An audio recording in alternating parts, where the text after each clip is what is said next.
Good morning, my name is William, and this is Triangle of Doubt, Part 7, in the fight for our souls.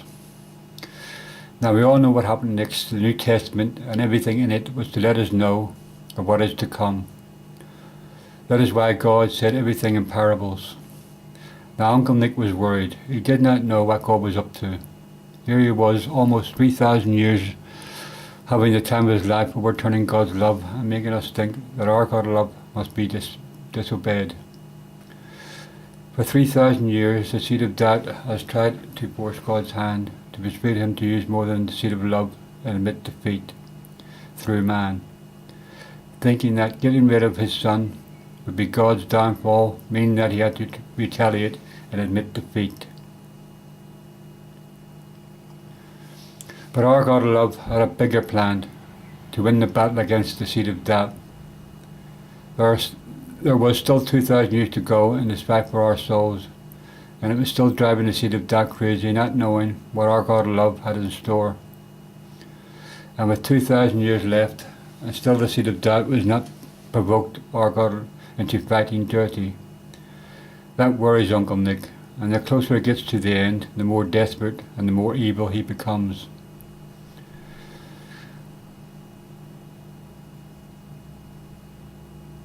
When the end came for God's Son, Jesus Christ, on the cross, the rulers and preachers at the time thought they had got rid of him for good, and that they could be back in control of man just like they did before Jesus Christ came.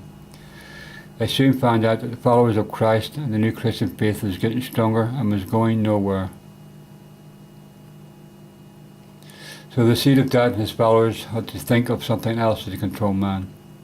The Christian faith was getting stronger, even though they put him to the cross. Uncle Nick came up with, if you can't beat them, join them.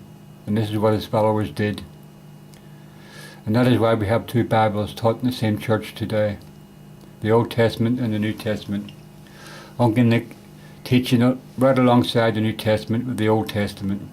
Good one, Nick. Right inside teaching man his ways and taking the mick out of the Christian faith and confusing everything that God tries to teach us through his love. This is why when we think to ourselves, if God is the supreme God, why doesn't he just say enough is enough and say to Uncle Nick, you've had your fun and save us. He is our God of love.